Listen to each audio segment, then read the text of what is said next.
नमस्कार दोस्तों, स्वागत है आपका वनडे एग्जाम सेंटर में।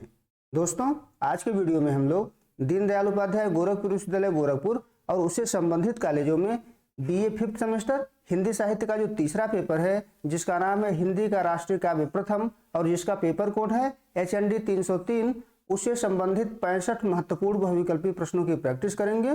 परीक्षा में जाने से पहले ये वीडियो जरूर देख करके जाइएगा। चलिए बिना देर किए वीडियो को शुरू करते हैं। आपका पहला प्रश्न है, आदिकाल को वीरकाल किसने कहा है?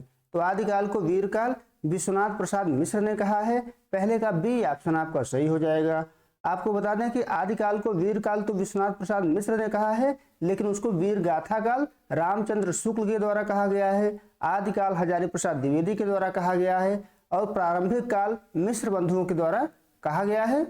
दूसरा प्रश्न देखते हैं, आदिकाल के कुछ कवि राजा के दरबार में रहकर रचना करते थे, जिन्हें चारण कहा जाता था। उनके साहित्य को क्या कहा जाता है? तो उनके साहित्य को रासो साहित्य के नाम से जाना जाता है। दूसरे का सी ऑप्शन आपका सही हो जाएगा। तीसरा प्रश्न है, आदिकाल को वीरगाथा काल किसने कहा है? तो आदिकाल को वीरगाथा काल रामचंद्र शुक्ल ने नाम दिया है। तीसरे का बी ऑप्शन आपका सही हो जाएगा। चौथा प्रश्न है, पृथ्वीराज रासो कितने समय में विभाजित है? तो पृथ्वीराज रासो कुल 69 समय में विभाजित है। ये जो पृथ्वीराज रासो ग्रंथ है, ये चंद्रबरदाई के द्वारा पृथ्वीराज चौहान के ऊपर लिखा गया है, ये भी आप याद रखिएगा। चौथे का सी ऑप्शन आपका सही हो जाएगा। पांचवा प्रश्न है, परमाल रासो के रचयिता कौन है? परमाल रासो की रचना जगनिक के द्वारा की गई है। ए ऑप्शन आपका पांचवे का सही हो जाएगा। छठा प्रश्न है, परमाल रासो के नायक हैं, यानी परमाल रासो के नायक कौन है? तो परमाल रासो के नायक आल्हा और उदल हैं। सी ऑप्शन आपका छठे का सही हो जाएगा। सातवां प्रश्न है, निम्न में कौन सुमेलित नहीं है? एक तरफ रासो ग्रंथ है, दूसरे तरफ उसके रचनाकार का नाम दिया हुआ है। आपको बताना है कि इसमें से कौन सा सुमेलित नहीं है। कुमार रासो दलपत विजय के द्वारा लिखा गया है, तो यह सुमेलित है। विजयपाल रासो नल्ह सिंह के द्वारा लिखा गया है, यह भी सुमेलित है। पृथ्वीराज रासो चंद्रबरदाई के द्वारा लिखा गया है, तो यह भी सुमेलित है। हम्मीर रासो नरपत नाल्ह के द्वारा नहीं लिखा गया है, जबकि ये शरणांगधर के द्वारा लिखा गया है। नरपत नाल्ह के द्वारा बीसल देव रासो लिखा गया है, तो डी ऑप्शन यहाँ पर आपका सही हो जाएगा। आठवां प्रश्न है, पौमचरिऊ किसकी रचना है? किसके द्वारा पौमचरिऊ लिखा गया है? तो पौमचरिऊ जो है स्वयंभू के द्वारा लिखा गया है। आठवें का बी ऑप्शन आपका सही हो जाएगा। पौमचरिऊ के अलावा स्वयंभू ने ऋथ्यमणिचरिऊ और स्वयंभू छंद की रचना की है। इन दोनों ग्रंथों को भी आप याद रखिएगा। आठवें का बी ऑप्शन यहाँ पर सही हो जाएगा। नौवां प्रश्न है, भविष्यत कहा किसकी रचना है? किसके द्वारा भविष्यत कहा की रचना की गई है? तो धनपाल ने भविष्यत कहा की रचना की है। आपका ए ऑप्शन नौवें का सही हो जाएगा। पुष्यदत्त भी इंपॉर्टेंट है, तो पुष्यदत्त के द्वारा आपको बता दें कि जसहर चरिऊ और 63 शलाका महापुरुष गुणालंकार की रचना की गई थी, तो इनका भी रचना आप याद रखिएगा। भविष्यत कहा धनपाल के द्वारा लिखा गया था। नौवें का ए ऑप्शन आपका सही हो जाएगा। 10वां प्रश्न है, कौन सा आदिकालीन साहित्य वीर गाथात्मक है? तो रासो साहित्य जो है वीर गाथात्मक है। सी ऑप्शन आपका 10वें का सही हो जाएगा। 11 नंबर प्रश्न है, आदिकाल को चारण काल नाम किसने दिया? तो आदिकाल को चारण काल नाम ग्रियर्सन के द्वारा दिया गया है। 11 का बी ऑप्शन आपका सही हो जाएगा। 12 नंबर प्रश्न है, प्रबंध चिंतामणि के रचनाकार हैं। किसके द्वारा प्रबंध चिंतामणि लिखा गया है? तो प्रबंध चिंतामणि जो है मेरुतुंग के द्वारा लिखा गया है। डी ऑप्शन आपका सही हो जाएगा। इसके अलावा देवसेन के द्वारा श्रावकाचार लिखा गया था। सराहबा के द्वारा दोहा कोश नामक ग्रंथ की रचना की गई थी, लेकिन 12 का डी ऑप्शन यहाँ पर सही हो जाएगा। 13 नंबर प्रश्न है, निम्न में से कौन बीसल देव रासो के रचयिता हैं? बीसल देव रासो के रचयिता हैं नरपति नाल्ह। 13 का बी ऑप्शन आपका सही हो जाएगा। 14 नंबर प्रश्न है, निम्न में से कौन रीतिकाल के वीर काव्यधारा से संबंधित था?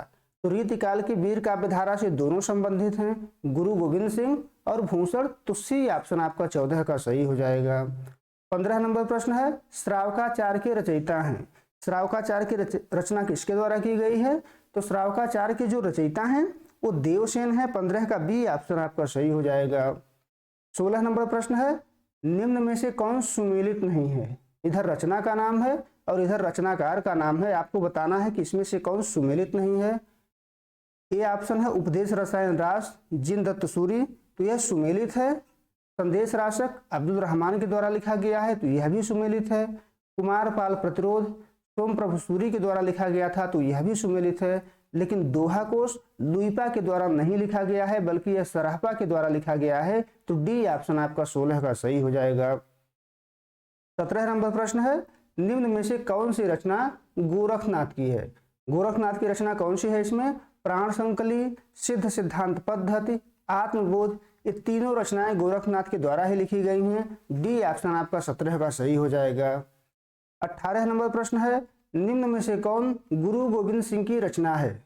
जप साहिब, चंडी दीवार, ज्ञान प्रबोध, ये तीनों रचनाएं गुरु गोविंद सिंह के द्वारा ही लिखी गई हैं, तो डी ऑप्शन आपका 18 का सही हो जाएगा। 19 नंबर प्रश्न है, देह शिवा बर मोह यह पंक्ति किसकी है? यह पंक्ति किसके द्वारा लिखी गई है? तो यह पंक्ति गुरु गोविंद सिंह की है, गुरु गोविंद सिंह के द्वारा लिखी गई है। 19 का ए ऑप्शन आपका सही हो जाएगा। 20 नंबर प्रश्न है, भूषण का वास्तविक नाम क्या है? भूषण का वास्तविक नाम जो है घनश्याम है। 20वें का बी ऑप्शन सही हो जाएगा। 21 नंबर प्रश्न है, निम्न में से भूषण की रचना है। आपको बताना है कि इसमें से कौन सी रचना भूषण की है। शिवराज भूषण, शिवा बावनी, छत्रसाल दशक, ये तीनों रचनाएं भूषण की ही हैं। 21 का डी ऑप्शन आपका सही हो जाएगा। 22 नंबर प्रश्न है, गोरखवाणी का संपादन किसने किया था? तो गोरखवाणी का संपादन पीताम्बर दत्त बड़थवाल के द्वारा किया गया था। 22 का ए ऑप्शन आपका सही हो जाएगा। 23 नंबर प्रश्न है, अगर इस्लाम नहीं आया होता तो भी इस साहित्य का बाहर आना वैसा ही होता जैसा कि आज है, यह कथन है। यह कथन हजारी प्रसाद द्विवेदी का है। बी ऑप्शन आपका 23 का सही हो जाएगा। 24 नंबर प्रश्न है, किसने भक्ति काल को इस्लामिक आक्रमण की प्रतिक्रिया माना है? भक्ति काल को इस्लामिक आक्रमण की प्रतिक्रिया शुक्ल जी ने माना है, रामचंद्र शुक्ल ने, तो 24 का ए ऑप्शन आपका सही हो जाएगा। 25 नंबर प्रश्न है, बाण चले तेई कुमकुम मानो पंक्ति है, यह पंक्ति किसकी है? तो यह पंक्ति गुरु गोविंद सिंह की है। सी ऑप्शन आपका 25 का सही हो जाएगा। 26 नंबर प्रश्न है, निम्न में कौन सुमेलित नहीं है? एक तरफ पंक्तियों का नाम है, दूसरे तरफ उसके रचनाकार का नाम है। आपको बताना है कि इसमें से कौन सुमेलित नहीं है। यो सुन के बतियानती की, ये गुरु गोविंद सिंह की पंक्ति है, तो यह सुमेलित है। इंद्रजिमी जंभ पर, यह भूषण की पंक्ति है, तो यह भी सुमेलित है। दारुण दैत हरना कुछ विदारवी को, यह भी भूषण की पंक्ति है, तो यह भी सुमेलित है।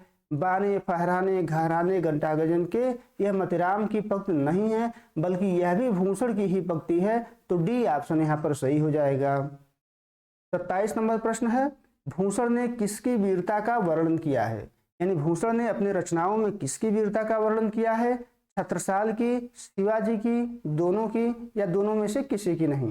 तो दोनों का वर्णन किया है। सी ऑप्शन आपका 27 का सही हो जाएगा। 28 नंबर प्रश्न है, निम्न में से कौन भारतेंदु युग की समय सीमा है? तो भारतेंदु युग जो है 1850 ईस्वी में शुरू हुआ था, 1900 में समाप्त हो गया था। ए ऑप्शन आपका 28 का सही हो जाएगा। 29 नंबर प्रश्न है, किसने भारतेंदु युग को पुनर्जागरण काल की संज्ञा दी है? तो भारतेंदु युग को पुनर्जागरण काल डॉक्टर नगेंद्र के द्वारा कहा गया है। 29 का बी ऑप्शन आपका सही हो जाएगा। 30 नंबर प्रश्न है, महावीर प्रसाद द्विवेदी ने सरस्वती पत्रिका का संपादन कब शुरू किया? तो 1903 ईस्वी में महावीर प्रसाद द्विवेदी ने सरस्वती पत्रिका का संपादन शुरू किया था। आपको बता दें कि जो सरस्वती पत्रिका है ये 1900 ईस्वी में शुरू हुई थी, लेकिन 1900 ईस्वी में इसका संपादन चिंतामणि घोष के द्वारा किया जा रहा था। फिर 1901 ईस्वी में श्याम सुंदर दास ने इसका संपादन किया, और 1903 ईस्वी में इसके संपादन का काम महावीर प्रसाद द्विवेदी के हाथों में आता है। तो डी ऑप्शन आपका यहाँ पर सही हो जाएगा।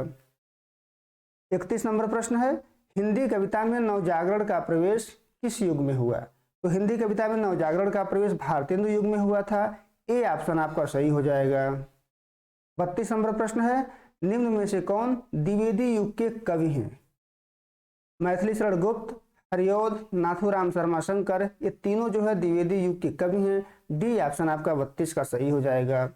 33 नंबर प्रश्न है, भारत भारती की रचयिता हैं? भारत भारती जो है मैथिली शरण गुप्त के द्वारा लिखा गया है, और 1912 ईस्वी में मैथिली शरण गुप्त के द्वारा ये लिखा गया था। और आपके सिलेबस में जो आर्य कविता लगी हुई है वो इसी पुस्तक से ली गई है। 34 नंबर प्रश्न है, मैथिली शरण गुप्त को राष्ट्र कवि की उपाधि किसने प्रदान की थी? तो गांधी जी ने मैथिली शरण गुप्त को भारत भारती की रचना पर राष्ट्र कवि की उपाधि प्रदान की थी। ये ऑप्शन आपका 34 का सही हो जाएगा। 35 नंबर प्रश्न है, हम कौन थे क्या हो गए और क्या होंगे अभी, यह पंक्ति किसकी है? तो यह पंक्ति मैथिली शरण गुप्त की ही है। सी ऑप्शन आपका 35 का सही हो जाएगा। 36 नंबर प्रश्न है, निम्न में से कौन छायावाद की समय सीमा है? छायावाद जो है 1918 में शुरू होता है और 1936 ईस्वी में समाप्त हो जाता है। 36 का सी ऑप्शन आपका सही हो जाएगा। 37 नंबर प्रश्न है, पुष्प की अभिलाषा तथा जवानी कविता के रचयिता हैं। पुष्प की अभिलाषा और जवानी कविता किसकी है? तो माखनलाल चतुर्वेदी की कविता है। 37 का ए ऑप्शन आपका सही हो जाएगा। आगे बढ़ते हैं, 38 नंबर प्रश्न देखते हैं, निम्न में से कौन माखनलाल चतुर्वेदी का उपनाम है? तो माखनलाल चतुर्वेदी को एक भारतीय आत्मा के नाम से जाना जाता है। 38 का बी ऑप्शन आपका सही हो जाएगा। 39 नंबर प्रश्न है, माखनलाल चतुर्वेदी किस पत्रिका के संपादक थे? तो माखनलाल चतुर्वेदी जो थे वो प्रभा नामक पत्रिका के संपादक थे। 39 का सी ऑप्शन आपका सही हो जाएगा। आगे बढ़ते हैं, 40 नंबर प्रश्न है, चाह नहीं मैं सुरबाला के गहनों में गूथा जाऊं, यह पंक्ति किसकी है? यह पंक्ति माखनलाल चतुर्वेदी की है और माखनलाल चतुर्वेदी की जो कविता पुष्प की अभिलाषा है उसी कविता से लिया गया है। आपको बता दें कि माखनलाल चतुर्वेदी की दो रचनाएं और महत्वपूर्ण हैं। पहला है हिम तरंगिणी और दूसरा है हिम किरीटनी। तो इन दोनों रचनाओं का नाम भी आप याद रखिएगा। यहाँ पर सी ऑप्शन आपका 40 का सही हो जाएगा। 41 नंबर प्रश्न है, झांसी की रानी कविता है। झांसी की रानी कविता सुभद्रा कुमारी चौहान की है। सी ऑप्शन आपका 41 का सही हो जाएगा। 42 नंबर प्रश्न है, अरे भारत उठ आंखें खोल, यह पंक्ति किसकी है? यह पंक्ति मैथिली शरण गुप्त की है और गुप्त की जो चेतना नामक कविता है उसी कविता से यह पंक्ति ली गई है। सी ऑप्शन आपका 42 का सही हो जाएगा। 43 नंबर प्रश्न है, निम्न में से कौन सी कविता सुभद्रा कुमारी चौहान की है?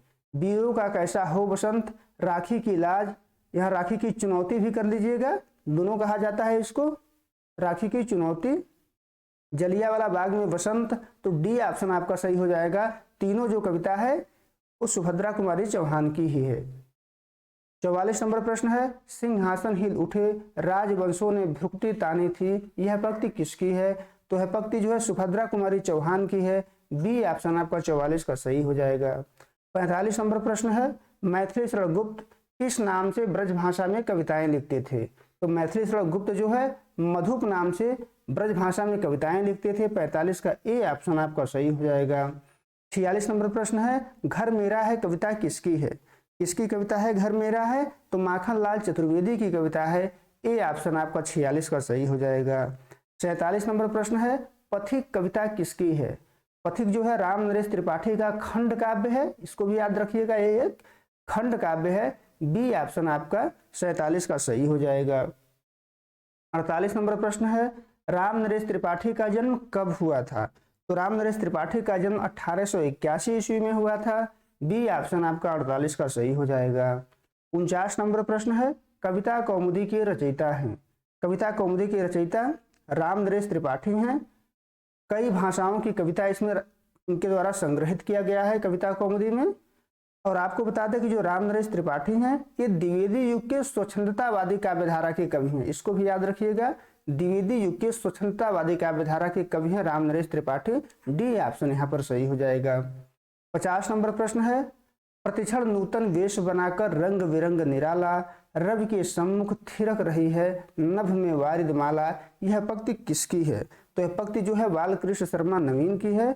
50 का ए ऑप्शन आपका यहाँ पर सही हो जाएगा। बालकृष्ण शर्मा नवीन की यह पंक्ति है। प्रतिक्षण नूतन वेश बनाकर रंग बिरंग निराला रवि के सम्मुख थिरक रही है नभ में वारिदमाला। सॉरी दोस्तों, ये बालकृष्ण शर्मा नवीन की पंक्ति नहीं है बल्कि ये राम नरेश त्रिपाठी की पंक्ति है। इसको डी ऑप्शन यहाँ पर आप सही कर दीजिएगा। 51 नंबर प्रश्न है, वह देश कौन सा है किसकी कविता है? वह देश कौन सा है किसकी कविता है आपको बतानी है। तो ये कविता राम नरेश त्रिपाठी की है। 51 का सी ऑप्शन आपका सही हो जाएगा। 52 नंबर प्रश्न है, मनमोहिनी प्रकृति की जो गोद में बसा है सुख स्वर्ग जहाँ है वह देश कौन सा है, इस पंक्ति के रचयिता है। यानी यह किसकी पंक्ति है आपको बतानी है। तो यह पंक्ति जो है राम नरेश त्रिपाठी की ही है। ए ऑप्शन आपका 52 का सही हो जाएगा। आगे बढ़ते हैं, 53 नंबर प्रश्न देखते हैं। चेतना किसकी कविता है? चेतना किसकी कविता है? तो चेतना जो है मैथिली शरण गुप्त की कविता है। सी ऑप्शन आपका सही हो जाएगा। आगे बढ़ते हैं, 54 नंबर प्रश्न है। निम्न में से कौन सी कविता मैथिली शरण गुप्त की है? आर्य और मातृभूमि दोनों कविता मैथिली शरण गुप्त की ही है, तो सी ऑप्शन आपका सही हो जाएगा, दोनों। 55 नंबर प्रश्न है। नीलांबर परिधान हरित पट पर सुंदर है, सूर्य चंद्र युग मुकुट मेखला रत्नाकर है, यह पंक्ति किसकी है? तो यह पंक्ति मैथिली शरण गुप्त है। मैथिली शरण गुप्त की जो कविता मातृभूमि है उसी कविता से यह पंक्ति ली गई है। 55 का ए ऑप्शन आपका सही हो जाएगा। 56 नंबर प्रश्न है। निम्न में से कौन सा कवि स्वच्छंदतावादी काव्यधारा का कवि है? तो इसमें से राम नरेश त्रिपाठी जो है स्वच्छंदतावादी काव्यधारा के कवि हैं। सी ऑप्शन आपका 56 का सही हो जाएगा। 57 नंबर प्रश्न है। जिसके रवि उगे जेलों में, संध्या होवे वीरानों में, उसके कानों में क्यों कहने आते हो, यह घर मेरा है पंक्ति है। यह पंक्ति किसके द्वारा लिखा गया है? तो यह पंक्ति माखनलाल चतुर्वेदी की पंक्ति है। ए ऑप्शन आपका 57 का सही हो जाएगा। 58 नंबर प्रश्न है। किसने भक्ति काल को हिंदी साहित्य का स्वर्ण युग कहा था? तो ग्रियर्सन ने भक्ति काल को हिंदी साहित्य का स्वर्ण युग कहा था। सी ऑप्शन आपका 58 का सही हो जाएगा। 59 नंबर प्रश्न है। कौन संत काव्यधारा का कवि है? तो रैदास और कबीर दोनों संत काव्यधारा के कवि हैं। 59 का सी ऑप्शन आपका सही हो जाएगा। 60 नंबर प्रश्न है। रामचरितमानस और विनय पत्रिका की भाषा है? तो रामचरितमानस अवधी में लिखा गया है और विनय पत्रिका ब्रज भाषा में लिखा गया है। ए ऑप्शन आपका 60 का सही हो जाएगा। 61 नंबर प्रश्न है। पद्मावत और अखरावट के रचयिता हैं? ये दोनों रचना जो है जायसी के द्वारा लिखा गया है। 61 का बी ऑप्शन आपका सही हो जाएगा। 62 नंबर प्रश्न है। गोरेलाल पुरोहित किस काल के कवि हैं? रीतिकाल के कवि हैं। सी ऑप्शन आपका सही हो जाएगा। 63 नंबर प्रश्न है। गुरु गोविंद सिंह का जन्म कहाँ हुआ था? तो गुरु गोविंद सिंह का जन्म पटना में हुआ था। 63 का जो है बी ऑप्शन आपका सही हो जाएगा। 64 नंबर प्रश्न है। भूषण का जन्म कब हुआ था? तो भूषण का जन्म जो है 1613 ईस्वी में तिकवापुर में हुआ था। ए ऑप्शन आपका 64 का सही हो जाएगा। 65 नंबर प्रश्न है। निम्न में से कौन सा कवि कृष्ण काव्यधारा का है? तो सूरदास इसमें कृष्ण काव्यधारा के कवि हैं। तुलसीदास राम काव्यधारा के कवि हैं। कबीर जो है संत काव्यधारा के कवि हैं और जायसी जो है सूफी काव्यधारा के कवि हैं। तो बी ऑप्शन यहाँ पर आपका 65 का सही हो जाएगा। उम्मीद है दोस्तों आपको वीडियो पसंद आया होगा। अगर आपको वीडियो अच्छी लगी है तो आप हमारे चैनल को सब्सक्राइब करिए, वीडियो को लाइक करिए, शेयर करिए। बहुत बहुत धन्यवाद।